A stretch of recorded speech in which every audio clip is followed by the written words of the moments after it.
안녕하세요. 김하영 변호사입니다. 최근 고려대학교에서 입시 관련 소식을 발표했는데요. 2025학년도 대학 입시에서 학교폭력 징계 이력이 있는 지원자는 최대 20점을 감점하겠다고 밝혔습니다. 2025학년도 입시에서 학폭으로 8호 강제전학 그리고 9호 퇴학 조치를 받은 정시전형 지원자에 대해서는 20점을 감점하도록 하고 수시 지원자 역시 정성적으로 반영할 방침이라는 것입니다. 0.1점 차이로 당락이 결정되는 현실에 비춰보면 전학이나 퇴학 조치를 받았다면 사실상 입학이 불가능하겠죠. 그 밖에도 최근에 인기몰이를 하던 배우가 학교 재학 당시에 전학 조치를 받았다고 해서 비난의 화살을 받기도 했는데요. 그래서 오늘은 이 강제 전학 조치, 어느 정도 수위에 있으면 강제 전학 조치가 내려지는지, 그리고 이런 강제 전학 조치에서 어떻게 우리가 대응을 좀 해야 될지 이런 점에 대해서 말씀을 드리려고 합니다.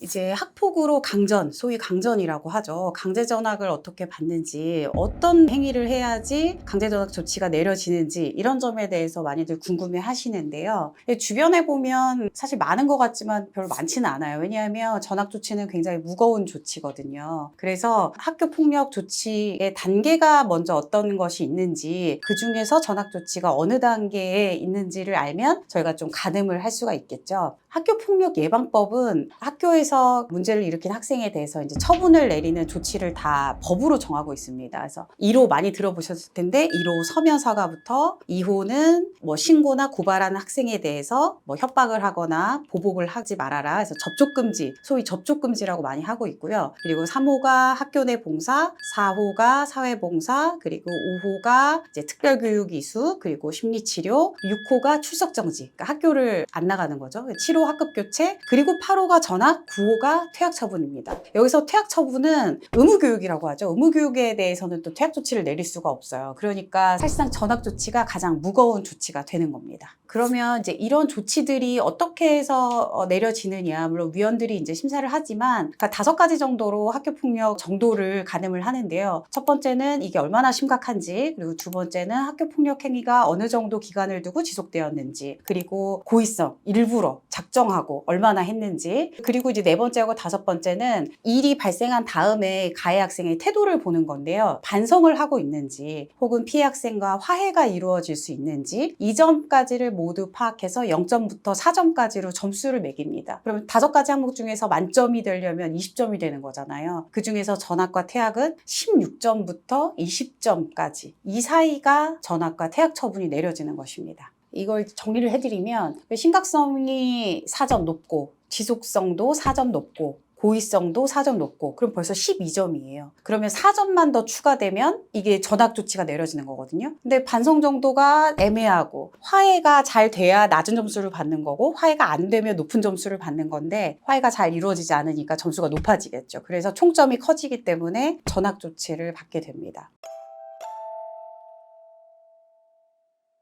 물론 케이스마다 다 다르고 하지만 이제 판례를 소개해 드리는 거는 이런 객관적인 상황을 말씀드릴 수 있기 때문입니다. 이제 사실관계는 이렇습니다. 이제 과거에 있었던 일에서 피해 학생이 같은 반 원고에게 여학생을 몰래 사진 찍었다는 소문을 냈다는 이유로 폭행을 당했는데요. 이 원고는 또 다른 학생을 시켜서 교실로 불러오게 한 뒤에 배와 옆구리를 주먹과 무릎으로 때리고, 목덜미를 잡고 발 뒤를 차서 넘어뜨리고, 막대걸레 자루를 차서 부러뜨린 다음에 이걸 몽둥이로 위협하는 폭행을 하였다. 이때 다른 학생들도 함께 현장에 있었는데 이들 중 몇몇 학생들은 이제 피해 학생을 제대로 다시 때릴 수 있도록 일으켜 세우거나 이렇게 하면서 일부 가담한 정황이 보인다. 그러니까 내용을 보면 주동자 한 명이 피해 학생을 때린 것이긴 하지만 다른 학생들이 지켜보고 있고, 피해 학생을 이제 일으켜 세우거나 이제 뭐 도와주려고 일으킨 건 아닌 것 같고, 뭐 더 잘 때리거나 다음 단계로 넘어가려고 아마 일으켜 세웠던 것 같아요.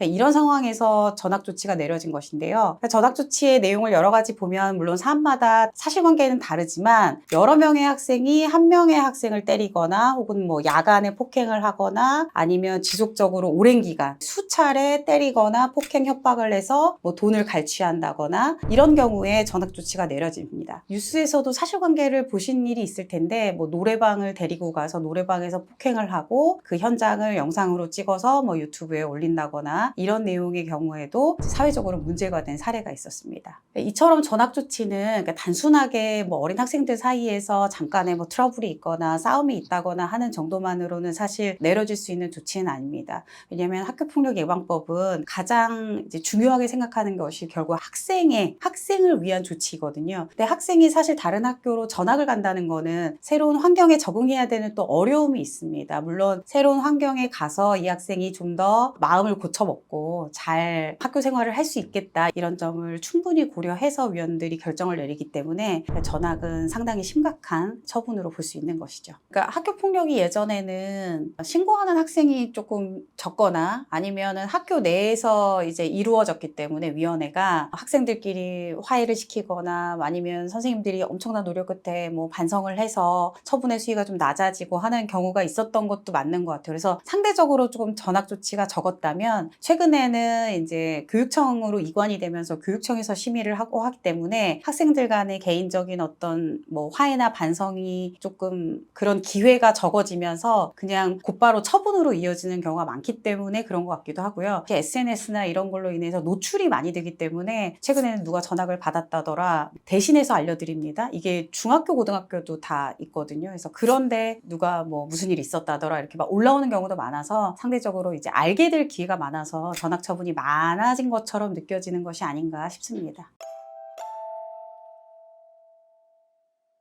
이제 생기부에 어떻게 기재되는지 생기부에 기재되는 걸 특히 이제 고등학교여서 대학교 입시를 앞두고 있는 경우에는 부모님들이 관심이 굉장히 많으시거든요. 그래서 우리 학생이 어떤 학교 폭력 처분을 받고 이거에 대해서 생기부에 한번 기재되면 사라지지 않는 것이 아닌지 아니면 입시에 어떤 영향이 있는지 이런 걸 많이 궁금해 하시거든요. 그러니까 생기부에는 강제 전학 조치는 무조건 기재가 됩니다. 근데 이제 종전보다 올해 더 강화가 됐어요. 그래서 중대한 학교 폭력에 대해서 이제 엄정한 대처를 기조로 하기 때문에 종전에는 이제 여기저기 분산 기재했던 사항을 아예 학교생활기록부 학교폭력 조치 상황 관리라는 곳에 일원화해서 입력을 하게 되어 있습니다. 그래서 강제전학 조치는 이렇게 생기부에 기재가 되기 때문에 이제 수시이건 정시이건 생기부가 이제 대학 입시에 반영이 되게 되면 강제전학 조치는 나타나게 되어 있죠.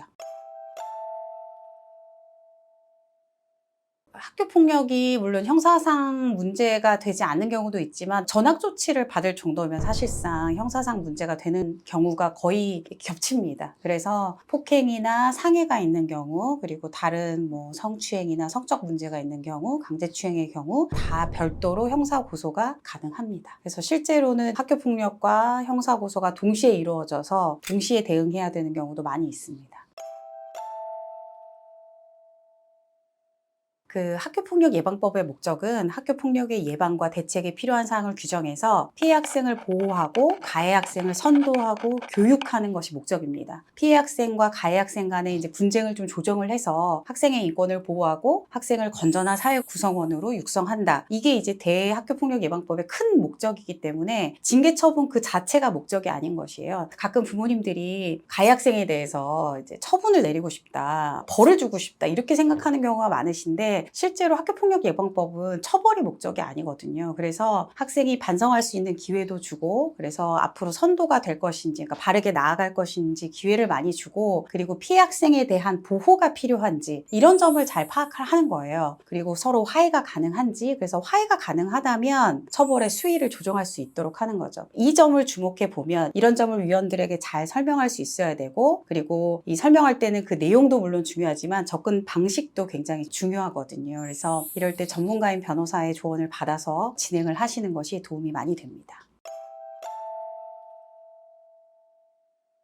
오늘 이제 큰 내용은 학폭으로 이게 전학 조치까지 내려지려면 도대체 어느 정도의 수위의 학교 폭력을 해야 되느냐 이런 점을 말씀을 드렸는데 우리 학생들에게 그것보다 중요한 거는 그러니까 잘못된 행동을 했으면 그에 따른 응당의 뭐 처분도 받고 그리고 피해 학생에게 사과도 해야 되고 반성도 해야 되겠죠. 그러니까 전학 처분 그 자체에 초점이 주어지기보다는 이 학생이 전학 처분에도 불구하고 앞으로 사회 구성원으로서 나아가기 위해서 어떤 좋은 자세를 가질 수 있는지 혹은 이에 대해서 적정하게 반성하고 화해할 수 있는지 이런 점에 조금 포커스를 맞추는 것이 학교폭력 예방법의 큰 목적에는 더 부합하겠습니다. 그래서 이런 부분에서 학교폭력의 피해 학생이건 가해 학생이건 도움이 필요하신 경우에는 전문 변호사의 도움을 받아서 상담을 하시면 자녀 교육에 있어서도 큰 도움을 받으실 수 있습니다.